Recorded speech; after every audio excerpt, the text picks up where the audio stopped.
नमस्कार, आप देख रहे हैं आज तक। आपके साथ मैं हूं सईद अंसारी। स्वागत है आपका खबरदार में। आज सबसे पहले आइए खबरों को हम खबरदार के लेंस से देख लेते हैं। आज एक वायरल तस्वीर ने उत्तर प्रदेश की राजनीति में लहरें पैदा कर दी। एक तरफ बीजेपी में खुशी की लहर थी तो दूसरी तरफ विपक्षी पार्टियों में चिंता की लहर। ये तस्वीर हमारे देश के प्रधानमंत्री नरेंद्र मोदी और उत्तर प्रदेश के मुख्यमंत्री योगी आदित्यनाथ की थी। यूं तो दोनों की तस्वीरें पहले भी कई बार सामने आई हैं, लेकिन योगी आदित्यनाथ के कंधे पर प्रधानमंत्री मोदी का हाथ रखा हो, ऐसी तस्वीर पहली बार आई। इन तस्वीरों के कई सारे राजनीतिक मायने निकाले जा रहे हैं। तो आज खबरदार में हम इन्हीं तस्वीरों और उसमें छिपे संदेश को डिकोड करेंगे। आज ही संयुक्त किसान मोर्चा ने किसान आंदोलन की दिशा तय कर दी। केंद्र ने कृषि कानूनों पर अपने कदम पीछे खींचे, लेकिन किसान पीछे हटने को तैयार नहीं। कृषि कानूनों की वापसी की घोषणा के बाद आज किसान नेताओं की पहली बैठक थी। इस बैठक से उम्मीद थी कि किसान पीएम मोदी के ऐलान पर विश्वास करेंगे, घर वापसी वाली अपील को सुनेंगे, समझेंगे, लेकिन हुआ एकदम उलट। किसान नई मांगों की चिट्ठी प्रधानमंत्री तक पहुंचाने की तैयारी में हैं। तो आज खबरदार में हम ये समझने की कोशिश करेंगे कि आखिर कृषि कानूनों की वापसी की घोषणा के बाद भी किसान पीछे हटने को तैयार क्यों नहीं हैं। इसके अलावा आज हम बात करेंगे अरब सागर की लहरों पर उतरी एक भारतीय महाशक्ति की। रक्षा क्षेत्र में आत्मनिर्भर भारत की एक ऐसी मिसाल आपको दिखाएंगे जिसने नौसेना की नई शक्ति दी। आज रक्षा मंत्री राजनाथ सिंह ने भारतीय नौसेना के बेड़े में आईएनएस विशाखापट्टनम को शामिल किया। समुद्र में दुश्मन के हर मूवमेंट पर नजर रखने वाला यह स्वदेशी हथियार भारत की समुद्री सीमा को और ज्यादा सुरक्षित सक्षम बनाएगा। तो आज हम मेक इन इंडिया के शाहकार आईएनएस विशाखापट्टनम की मारक क्षमता का पूरा विश्लेषण भी आपके लिए करेंगे। उत्तर प्रदेश चुनाव से पहले अभी तक की सबसे धमाकेदार तस्वीर सामने आ गई। यह तस्वीर उत्तर प्रदेश के मुख्यमंत्री योगी आदित्यनाथ और देश के प्रधानमंत्री नरेंद्र मोदी की तस्वीर है। इस तस्वीर में प्रधानमंत्री का हाथ मुख्यमंत्री योगी के कंधे पर है। यह तस्वीर उत्तर प्रदेश की राजनीति में धमाकेदार इसलिए है क्योंकि इस तस्वीर में साफ दिख रहा है और तस्वीर में दिख रहे हाव भाव विरोधियों को करारा जवाब हैं। इस तस्वीर के द्वारा यह संदेश देने का प्रयास है कि उत्तर प्रदेश में योगी आदित्यनाथ को प्रधानमंत्री नरेंद्र मोदी का पूरा समर्थन और मार्गदर्शन दोनों हासिल है।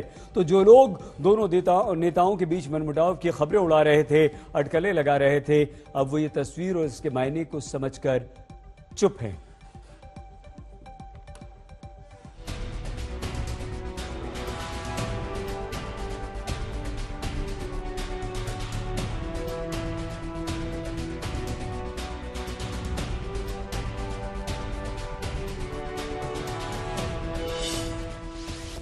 पूर्वांचल एक्सप्रेसवे के उद्घाटन के दिन की यह तस्वीर याद है ना आपको? अपने सुपर कॉप्स से घिरे पीएम मोदी गाड़ी से चल रहे थे और उनके पीछे पैदल जा रहे थे यूपी के सीएम योगी आदित्यनाथ। ये तस्वीरें जब आईं तब विपक्षी नेताओं ने इस पर खूब चुटकी ली थी। किसी ने इसे आने वाले चुनाव का नतीजा बताया था तो किसी ने इसे सीएम योगी का अपमान कहा था। कुल मिलाकर योगी आदित्यनाथ के विरोधियों ने इन तस्वीरों को कटाक्ष का अस्त्र बना लिया था, लेकिन पूर्वांचल एक्सप्रेसवे की इन तस्वीरों पर भारी पड़ गई ये लॉबी में एक साथ टहलते नेताओं की ये तस्वीरें।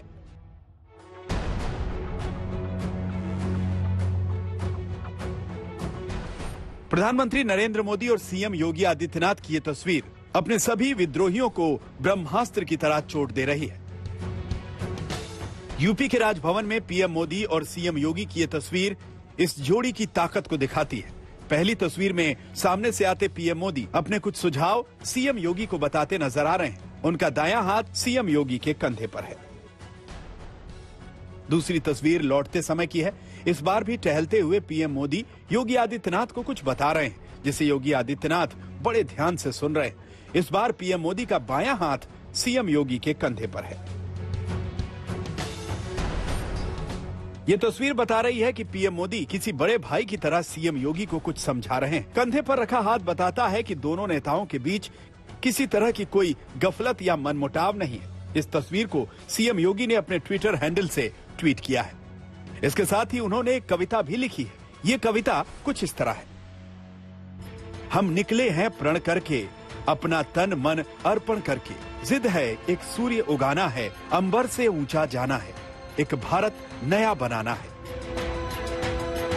योगी आदित्यनाथ ने यह तस्वीर और कविता ट्वीट कर चुनावों को लेकर अपनी सोच को पेश किया है। और ये तस्वीर चंद मिनटों में उनके ट्विटर हैंडल से वायरल भी हो गई। सीएम योगी इस तस्वीर के जरिए विरोधियों को जो संदेश देना चाहते थे वो पहुंचा भी। विपक्षी नेताओं ने अपने अपने तरीके से इसका जवाब दिया। 2 दिवसीय उत्तर प्रदेश और लखनऊ के प्रधानमंत्री दौरे के बाद उन्होंने जब समाजवादी काम देखा तो उत्तर प्रदेश के मुख्यमंत्री को बता रहे हैं कि देखो अब तुमसे ना हो पाएगा, आएंगे तो अखिलेश ही। आप निकल पड़े हैं या आपको निकाला जा रहा है योगी जी? ये तो भाजपा और नरेंद्र मोदी जी और समय ही बताएगा। सच ये है कि उत्तर प्रदेश की जो हालत आपने कर दी है उसमें तो ऐसा लगता है कि आपको निकाला ही जा रहा है, जनता ही निकाल देगी। बेरोजगारी उच्चतम दर पर है, किसानों की समस्याएं उच्चतम दर पर है, थार की मार से किसान मारा जा रहा है, महिलाओं का अपमान उच्चतम दर पर है, महिलाओं के प्रति अपराध उच्चतम दर पर है। तो जनता क्या फैसला लेगी? निकालने का ही फैसला लेगी। उत्तर प्रदेश में विधानसभा चुनाव से पहले पोस्ट की गई योगी की इन तस्वीरों के कई चुनावी मायने हैं। योगी ने जो लिखा है वो भी सियासी संकेत दे रहा है। दोनों नेताओं के बीच गुफ्तगू भी सियासी नजर आ रही है। विपक्षी नेताओं को इसी से परेशानी हुई है। हालांकि यूपी कांग्रेस के मुखिया अजय कुमार ने इन तस्वीरों में चिंता की लकीरें देखी। फोटो देख ली होगी आपने, क्या समझा रहे हैं? उनका माथा देख रहे हैं, चिंताओं की लकीर दिख रही है, मायूसी दिख रही है आपको।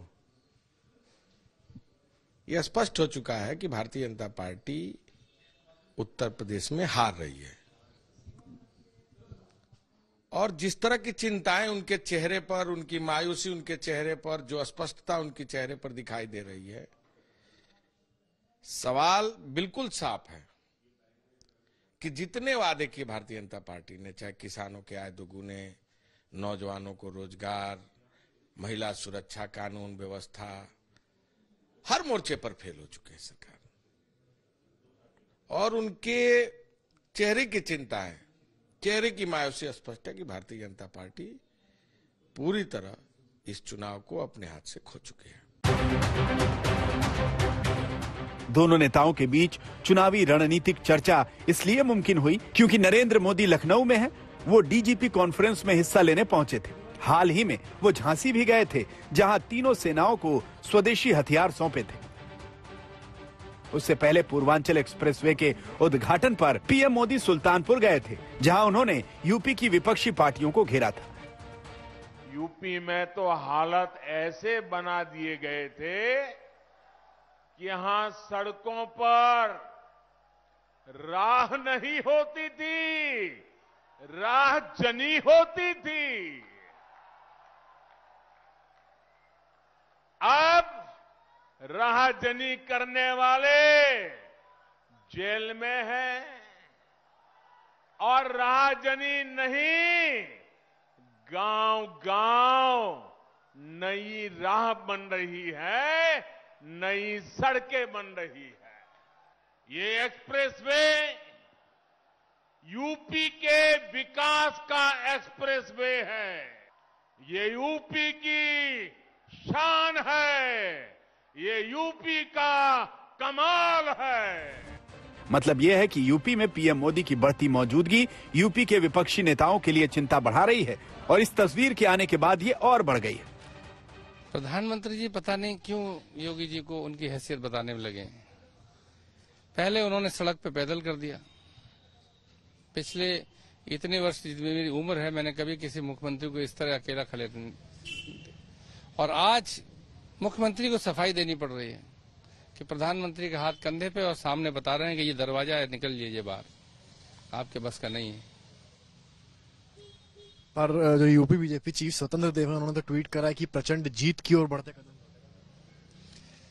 अगर किसी मुख्यमंत्री को अपने प्रधानमंत्री से अच्छे संबंध होने की सफाई के तौर पर कोई फोटो खुद रिलीज करना पड़े तो इससे ज्यादा दुर्भाग्य किसी और मुख्यमंत्री का हो नहीं सकता, क्योंकि जहां अच्छे संबंध होते हैं वहां सफाई नहीं दी जाती। सफाई तभी दी जाती है जब देश को, प्रदेश को और आपके खुद के मन को संदेह होता है। पीएम मोदी और योगी की इस तस्वीर को बीजेपी नेता खूब भुना रहे हैं। दरअसल यूपी में डबल इंजन वाली सरकार यानी योगी और मोदी की शक्ति वाली सरकार का नारा दिया जाता है और यही संदेश इस तस्वीर के जरिए बीजेपी के नेता जनता तक पहुंचा रहे हैं। भारतीय जनता पार्टी की केंद्र में भी सरकार है और उत्तर प्रदेश में भी सरकार है। जब हमारे देश के यशस्वी प्रधानमंत्री माननीय नरेंद्र मोदी जी लखनऊ में हैं और लखनऊ के माननीय मुख्यमंत्री योगी आदित्यनाथ जी उनके साथ अगर दिखाई पड़ रहे हैं तो इसमें विरोधी पार्टियों के नेताओं का सर क्यों दर्द कर रहा है? मुख्यमंत्री अपनी पार्टी के नेता और प्रधानमंत्री के साथ नहीं रहेगा, क्या हमारे इन विरोधी पार्टी के नेताओं के साथ खड़ा होगा? इसलिए यह ओछी हरकत विपक्ष करना बंद कर दे और मोदी जी और योगी जी की जो हिट जोड़ी है वो सारी विपक्षी पार्टियों को काम तमाम करने के लिए पर्याप्त है। यूपी की 403 विधानसभा सीटें सीएम योगी के लिए और 80 लोकसभा सीटें बीजेपी केंद्रीय रणनीतिकारों के लिए अहम हैं। इन्हीं सीटों पर जीत सुनिश्चित करने के लिए सारी कवायद चल रही है। लखनऊ से समर श्रीवास्तव के साथ आज तक ब्यूरो। तो एक बड़ी खबर इस वक्त आ रही है। किसानों ने लखनऊ महापंचायत से पहले प्रधानमंत्री नरेंद्र मोदी को एक खुला पत्र लिख दिया है। अपने पत्र में किसानों ने प्रधानमंत्री से एमएसपी गारंटी कानून की मांग की है। किसानों ने विद्युत अधिनियम संशोधन विधेयक वापस लेने की मांग कर दी। देखिए क्या क्या लिखा है। एमएसपी पर कानून बनाने की मांग 6 मांगे की हैं। इस खुले पत्र में विद्युत अधिनियम संशोधन विधेयक ड्राफ्ट वापस लेने की मांग की है। किसानों ने प्रदूषण मामले में किसानों को सजा नहीं मिले। किसानों ने यह भी कहा है प्रदूषण पराली जलाने पर उनको सजा न देने का जो प्रावधान है वो हटा दिया जाए। किसानों के विरुद्ध सारे केस वापस लिए जाएं जो 1 साल से उनका धरना प्रदर्शन चल रहा था। केंद्रीय मंत्री अजय शाह को बर्खास्त किया जाए और गिरफ्तार भी किया जाए। 700 मृत किसानों के परिवार वालों को मुआवजा सरकार दे, ये 6ठा पॉइंट है। तो 6 मांगे किसानों ने, संयुक्त किसान मोर्चा ने एक खुला पत्र प्रधानमंत्री नरेंद्र मोदी के नाम लिख दिया है और कहा है कि इस पत्र पर जो हमने 6 मांगे रखी हैं, जो 6 हम बिंदुओं के द्वारा अपनी मांग आपके सामने रख रहे हैं, ये वो पत्र है जो खुला पत्र लिखा है। इस पत्र को सार्वजनिक कर दिया है।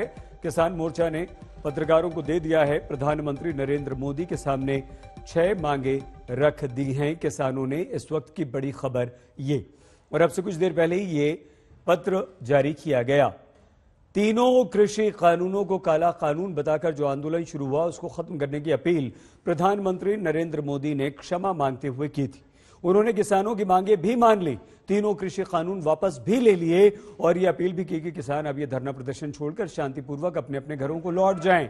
लेकिन केंद्र सरकार प्रधानमंत्री मोदी के इस कदम के बाद भी किसान पीछे हटने को तैयार नहीं हैं।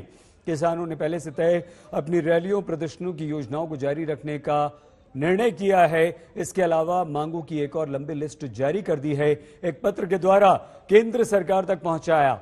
मतलब यह हुआ कि तीनों कृषि कानूनों को समाप्त करने के नाम पर शुरू हुआ आंदोलन कानून वापसी के बाद भी फिलहाल खत्म होने वाला बिल्कुल नहीं है। और अब से कुछ देर पहले एक खुला पत्र जारी कर 6 मांगे किसानों ने और प्रधानमंत्री के सामने रख दी।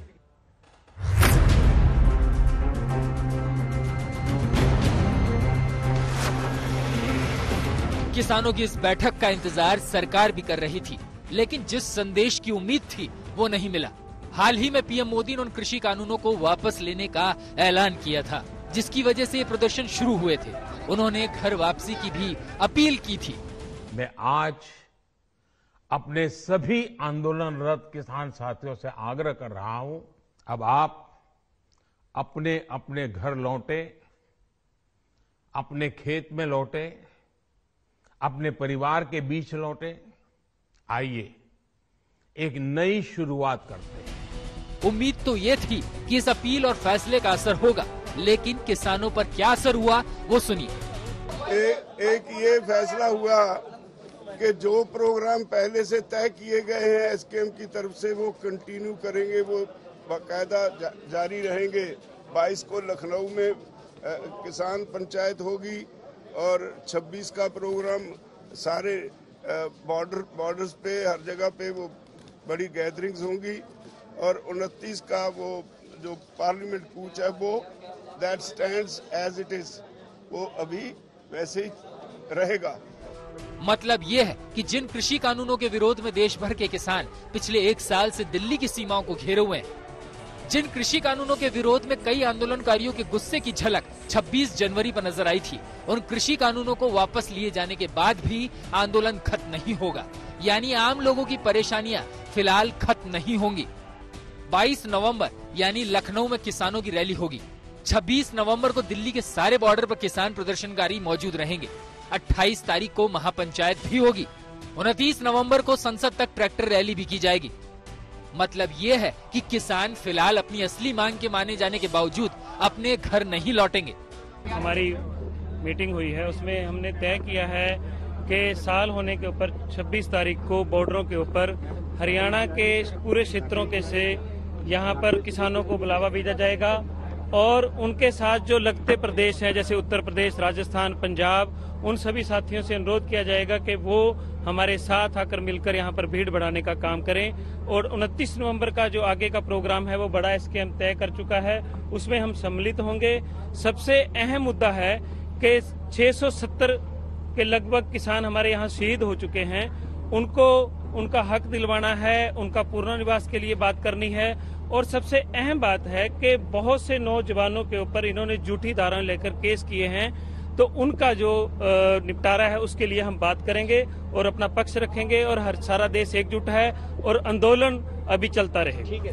वैसे अभी तक शिकायत ये भी थी कि सरकार किसानों की मांगे नहीं मान रही है, काले कानून कहे जाने वाले 3 कृषि कानूनों को वापस नहीं ले रही है। लेकिन अब जब ये वापस लिए जा चुके हैं तो भी ये प्रदर्शन थमने के आसार नहीं है। अब तो अपनी मांगों की नई लिस्ट के साथ प्रधानमंत्री को खुली चिट्ठी लिखने की तैयारी हो रही है। आज एसकेएम के मीटिंग में ये भी तय हुआ कि इसके अलावा पहले दिन से किसानों ने जो मांगे की है उनमें से कई मांग आज तक भी उनका समाधान प्रधानमंत्री जी ने नहीं किया अपने भाषण में। उसमें सबसे बुनियादी सवाल है एमएसपी का गारंटी देने वाला केंद्रीय कानून बनाने का सवाल है। उसके ऊपर कोई ठोस आश्वासन नहीं है और ये पूरे देश का सवाल है, क्योंकि आज 4 लाख से ज्यादा किसानों ने आत्महत्या की कर्जे की वजह से, क्योंकि उनको दाम नहीं मिल रहा। तो ये एक सवाल है। बिजली बिल वापस लेने का सवाल है। आज ये जो हजारों हमारे किसानों के ऊपर गलत केसेस हुए हैं, पुलिस केसेस, इनको वापस लेने का सवाल है। तो ऐसे शहीदों को मुआवजा देने का सवाल है। ये सब केसेस अभी भी जारी है। तो इन सवालों पे आज निर्णय ये हुआ, एसकेएम की तरफ से प्रधानमंत्री जी को एक ओपन खत दिया जाएगा, वो प्रेस को भी शेयर किया जाएगा और इन मामलों के ऊपर चर्चा आपको करनी होगी संयुक्त किसान मोर्चा से, ये इनको अनुरोध किया जाएगा। नई मांगों की फहरिस्त में क्या क्या है ये हम आपको बताते हैं। किसानों की मांग है कि केंद्र सरकार को किसान संगठनों से बातचीत करनी चाहिए और ये बताना चाहिए कि आखिरकार क्या फैसला किया गया है।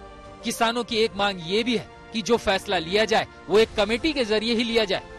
इसके अलावा किसानों की मांग ये भी है कि उन्हें एमएसपी पर गारंटी देने वाला कानून बनाया जाए। इसके अलावा सीड बिल को भी वापस लिया जाए, इलेक्ट्रिसिटी बिल, पॉल्यूशन बिल भी वापस लिए जाए। साथ ही उन आंदोलनकारी किसानों के परिवारों को मुआवजा दिया जाए जिनकी आंदोलन के दौरान मौत हो गई थी। इसके अलावा एक मांग ये भी है कि आंदोलनकारी किसानों पर लगाए गए मुकदमे भी वापस लिए जाए।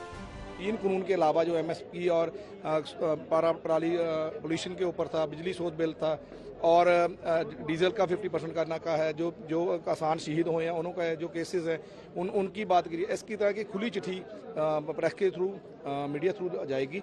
वो प्रधानमंत्री को जो मांगे हमारी रहती हैं उनको पूरा करने के लिए, और जो प्रधानमंत्री ने ऐलान किया है जो बोला है उसमें लीगलाइज करने के लिए कुछ जैसा तरीका भी बरता जा सकता है वो सरकार अपनी तरफ से साफ करे। किसान आंदोलनकारियों को शक है कि जो कहा गया है वो शायद आंदोलन को टालने के लिए कहा गया है, इसलिए वो कैबिनेट की बैठक का इंतजार करना चाहते हैं। क्या आप कह रहे हो कि चिट्ठी का अगर कैसा जवाब आए, कैसा रिएक्शन आए, उस पे डिसाइड होगा कि 29 को जो ट्रैक्टर मार्च है वो जाएगा या नहीं? तमाम बातें कंसिडर होंगी, उस पे तमाम चीजें उस पे निर्भर कर सकती हैं, ऐसा कह सकते हैं। किसानों की चिट्ठी के सवाल पर कैबिनेट की बैठक से निकला जवाब ये तय करेगा कि किसान आंदोलन का रुख क्या रहने वाला है। लेकिन उससे पहले लखनऊ में होने वाले किसान रैली की तैयारी हो रही है और राकेश टिकैत लखनऊ जा रहे हैं। तरीके से पिछले काफी वक्त से लगातार इस आंदोलन को लेकर के आप सरकार के खिलाफ तमाम तरीके की पंचायत कर रहे थे और रैलियां कर रहे थे, क्या अब सरकार बैकफुट पर आई है? अब इसके आगे भी इस आंदोलन को लेकर सरकार जितनी मान लेगी उतनी हम मान लेंगे। अब सरकार भाई आंख दिखाओगी तो भाई हम भी आंख दिखाओगे। अब सरकार आई है, एक बातचीत के मूड में सरकार है, वह ये तो बातचीत कर कर मामलों को निपटाते चलो। लखनऊ की पंचायत के अंदर क्या कुछ मुद्दे रहने वाले? अजय टैनी वाला एक बड़ा इशू वहां पर रहेगा और एमएसपी को, पूरी जो पंचायत है वो समर्पित एमएसपी को है। किसानों का रुख अभी भी आंदोलनरत रहने वाला है और इसीलिए विपक्षी पार्टियों को बीजेपी सरकार पर वार करने का मौका मिला है। ओवैसी कह रहे हैं कि वाकई पीएम को ऑर्डिनेंस लाकर कानून को खत्म करना चाहिए ताकि भरोसा बना रहे। तो कांग्रेस के सांसद पूछ रहे हैं कि लखीमपुर खीरी वाले केंद्रीय मंत्री अजय मिश्रा को कब बर्खास्त किया जाएगा। बात सही है, अगर वो कह रहे हैं तो बीजेपी ऐसी पार्टी है कि कोई भी मंत्री या उनके MP out of the line नहीं बोल सकता है। तो जाहिर है इस तरह के अगर बयानात दे रहे हैं तो या तो उनको प्रधानमंत्री की इजाजत है या फिर किसानों को कंफ्यूज करने का ये इनकी एक मंसूबा बना रहे हैं। तो मेरा कहना है कि जब प्रधानमंत्री ने माफी चाही, इस बात का कहा कि गलती हुई और कानून को वापस ले रहे हैं, तो इन तमाम शुकूक और शुबहात को दूर करने के लिए बेहद जरूरी है कि वजीर आजम नरेंद्र मोदी फौरन एक ऑर्डिनेंस जारी कर दें और इन कानूनों को वापस, तीनों कानूनों को वापस ले लें। भी मांगनी बनती थी, मगर क्या प्रधानमंत्री जी जो 750 किसान अपनी जान गवा बैठे, जो 4 किसानों को गाड़ी तले रौंद के रख दिया, और वो भी इनका जो होम मिनिस्टर है वो अभी भी अपनी गाड़ी और अपनी झंडी वाली गाड़ी में बैठा मजे ले रहा, क्या उसको बर्खास्त करेंगे? पीएम मोदी के संबोधन में की गई अपील, माफी सहित कानून वापसी का कदम भी किसानों को पिघला नहीं पाया। अब नई मांगों की लिस्ट के साथ तकरार की नई किश्त सरकार को मिलने वाली है। दिल्ली से श्रेया, आशुतोष शर्मा और सुशांत मेहरा के साथ लखनऊ से संतोष शर्मा, आज तक। और अब हमारे पास हिंदुस्तान की शक्ति बढ़ाने वाली एक ऐसी खबर है जिसे सुनकर हमारे देश के दुश्मनों के चेहरे उतर जाएंगे। आज समुद्र में भारत की शक्ति और बढ़ गई क्योंकि आज भारतीय नौसेना में डिस्ट्रॉयर आईएनएस विशाखापट्टनम कमीशन किया गया।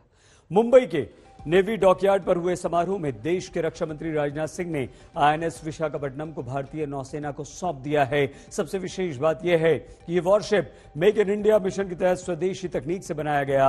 आज आपको आईएनएस विशाखापट्टनम की खूबियों को विस्तार से समझना चाहिए ताकि देश के दुश्मनों को यह कहा जा सके कि आज हमारे पास समुद्र का सबसे शक्तिशाली हथियार आईएनएस विशाखापट्टनम है। इस वॉरशिप की विशेषता यह है कि इसकी बाहरी सतह एक स्पेशल तरह की स्टील की धातु से बनाई गई है जिसे लो ऑब्जर्वेशन तकनीक कहा जाता है। इस तकनीक के कारण दुश्मनों के रडार इस वॉरशिप को ट्रेस नहीं कर सकते। आईएनएस विशाखापट्टनम 75% स्वदेशी तकनीक से बनी है। इसकी लंबाई 163 मीटर, चौड़ाई 17 मीटर, यानी एक विशालकाय वॉरशिप है जो अत्याधुनिक हथियारों से लैस है। यह वॉरशिप 56 किलोमीटर प्रति घंटे की स्पीड से समुद्र में चलता है।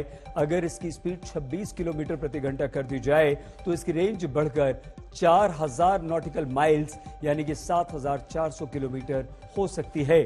तो दुश्मन के फाइटर प्लेन से लेकर जहाजों और समुद्र की गहराई में तैरती सबमरीन्स पर इसका निशाना अचूक होता है। आज भारत की शक्ति बढ़ाने वाले आईएनएस विशाखापट्टनम पर हमने एक विशेष रिपोर्ट आपके लिए तैयार की है जिसे चीन और पाकिस्तान को जरूर देखना चाहिए और कांपना चाहिए।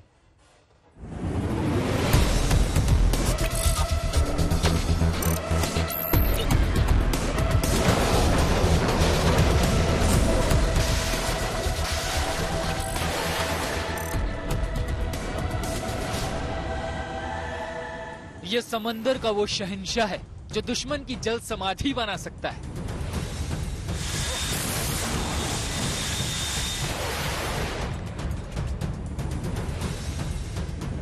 अरब सागर से लेकर हिंद महासागर तक ये पाकिस्तान और चीन के लिए सबसे मजबूत जवाब है।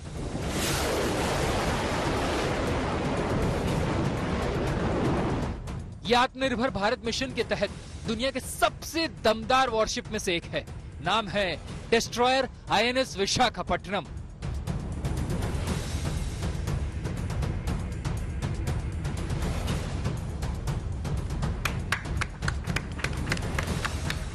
आज भारतीय नौसेना को उसका पहला PB-15 stealth guided missile destroyer मिल ही गया।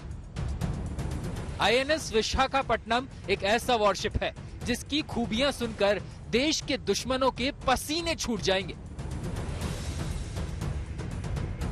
163 मीटर लंबा यह ship potent Kolkata class destroyers का टेक्नोलॉजिकल अपग्रेड है और यह आधुनिकतम तकनीकों से युक्त है। State of the art sensor package और वेपन के साथ यह दुनिया के most technologically advanced guided missile destroyers में से यह एक होगा।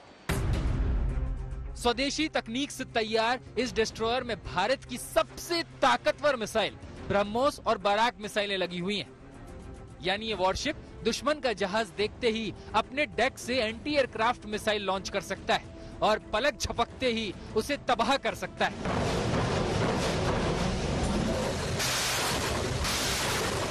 इस वॉरशिप में समंदर से हवा में वार करने वाली मिसाइलें और समंदर से समंदर पर वार करने वाली मिसाइलें दोनों ही लगी हुई हैं।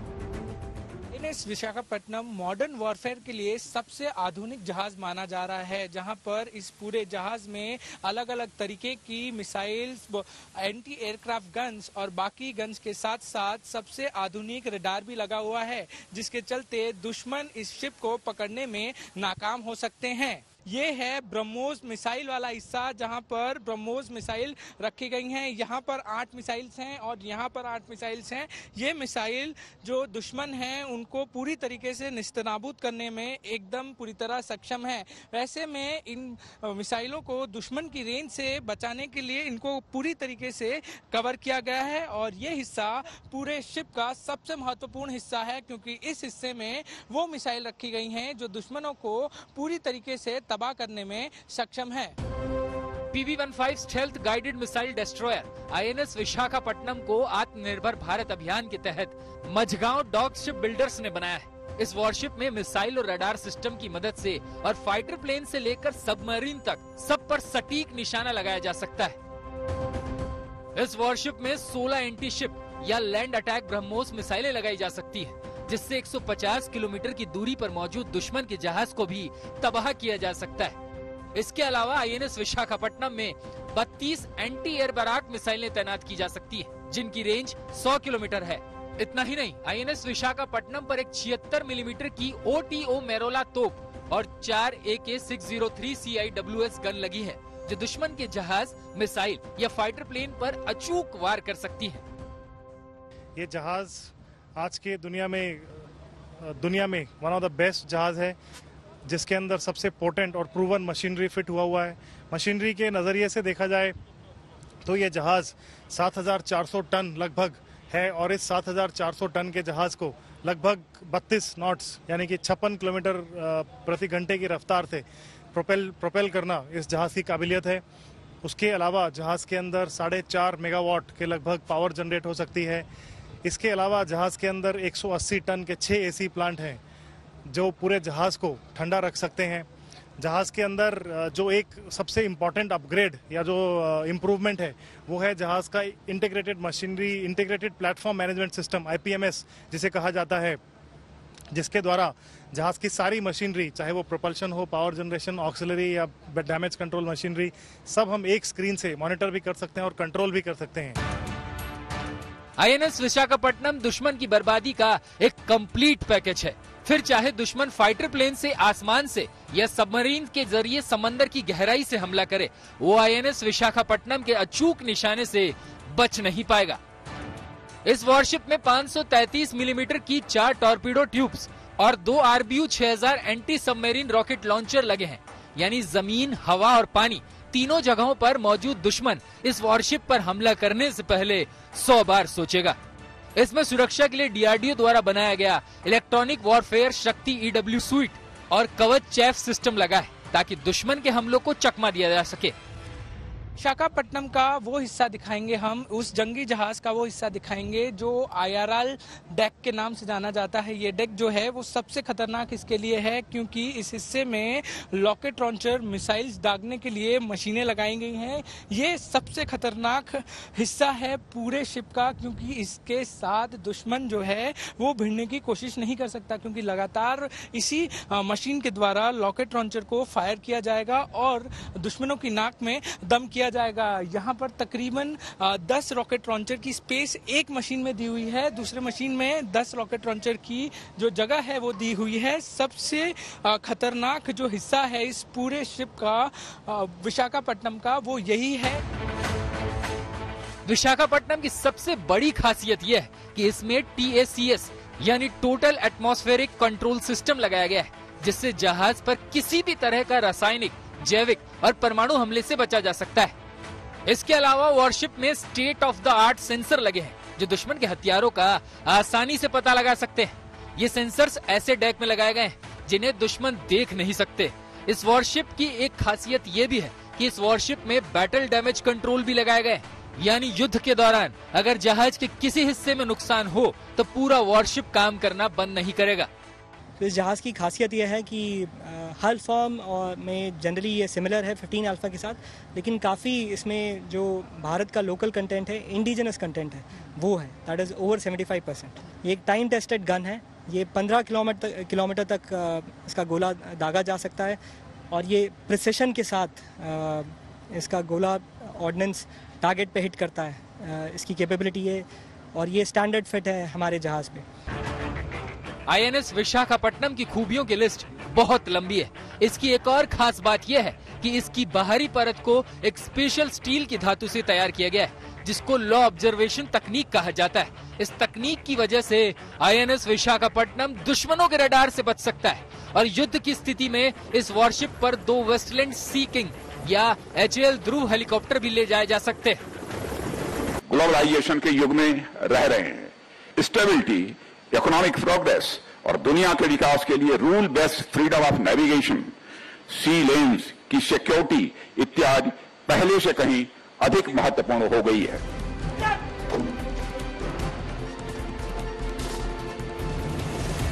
कुल मिलाकर आज INS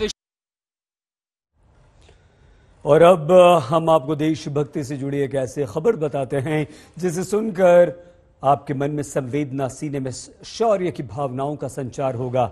आज शहीद दीपक नैनवाल की पत्नी ज्योति नैनवाल भारतीय सेना में ऑफिसर बन गई। नायब दीपक नैनवाल 2018 में कुलगाम हमले में शहीद हो गए थे और तभी उनकी पत्नी ज्योति ने सेना में जाकर राष्ट्र सेवा करने का निर्णय लिया था। अपने परिवार और बच्चों की जिम्मेदारी से ऊपर देश सेवा करने के निर्णय पर आज हर देशवासी को गर्व है। आज चेन्नई में पासिंग आउट परेड के बाद ज्योति भारतीय सेना में लेफ्टिनेंट बन गई। पासिंग आउट परेड में लेफ्टिनेंट ज्योति के 2 बच्चे भी, ये मासूम बच्चे शामिल हुए जिन्होंने सेना जैसी वर्दी पहन रखी थी। इन तस्वीरों को देखकर आज हमारे देश के लोग यानी कि आप और हम भावुक होंगे, लेकिन इस तस्वीर ने यह संदेश भी दिया कि जब मन में राष्ट्र भक्ति की भावना होती है, हर दुख, हर तकलीफ को हम हरा सकते हैं।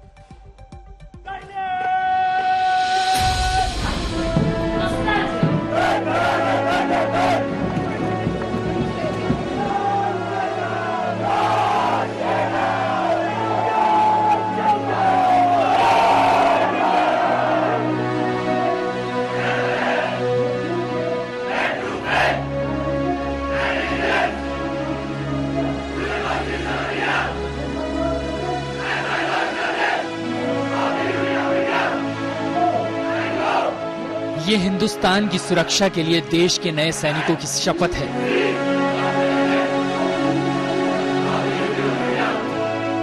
ये तिरंगे की आन बान और शान को सलामत रखने की कसम है।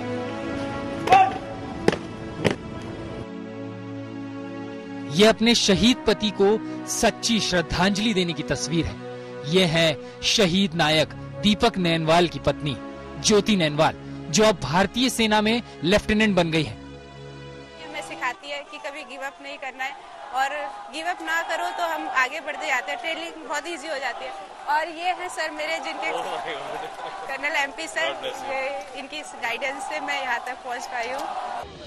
ज्योति नैनवाल ने अपने पति की शहादत पर ये वादा किया था कि वो अपने पति की तरह देश की सेवा करेंगी और आज उनका वादा सच हो गया।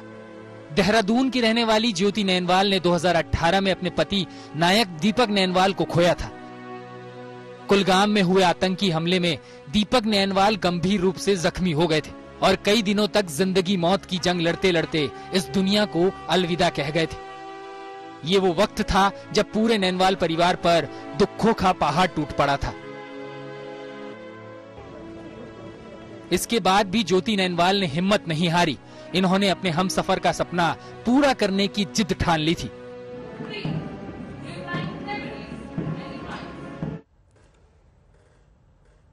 उत्तर प्रदेश 2022 के मिशन पर बाराबंकी पहुंचे असदुद्दीन ओवैसी ने फिर से सीएए और एनआरसी का राज छेड़ दिया। बड़ी खबर इस वक्त आ रही है। ओवैसी ने कहा कि किसी धर्म की बुनियाद पर कोई भी कानून नहीं बनाया जा सकता। ओवैसी ने कहा सीएए एनआरसी कानून गलत है और अगर यह कानून खत्म नहीं हुआ तो उत्तर प्रदेश में भी शाहीन बाग हम बना देंगे। सीएए का कानून वापस लेना चाहिए। क्यों लेना चाहिए? क्योंकि वो संविधान के खिलाफ है। वो संविधान जिसको बाबा साहेब अम्बेडकर ने बनाया था, जिसमें मजहब की बुनियाद पर कानून नहीं बनाया जा सकता। बीजेपी ने मजहब की बुनियाद पर भारत के संविधान में फंडामेंटल राइट टू इक्वालिटी, बराबरी का हक एक फंडामेंटल राइट है। उस फंडामेंटल राइट के खिलाफ कानून बनाया गया और हम मुतालबा करते हैं कि सीएए कानून को भी वापस लिया जाए। हमसे मीडिया वाले पूछ रहे हैं कि अगर नहीं करे तो क्या करेंगे? अगर एनपीआर और एनआरसी का कानून बनाएंगे तो हम दोबारा रोड पे निकलेंगे। यहीं पर भी शाहीन बाग बनेगा इंशाअल्लाह ताला। याद रखना, हम खुद आएंगे यहां पर। हम मुतालबा करते हैं कि सीएए का कानून वापस लिया जाए। खबरदार में आज के लिए बस इतना ही। आप प्लीज अपना बहुत ख्याल रखिएगा। देखते रहिए आज तक।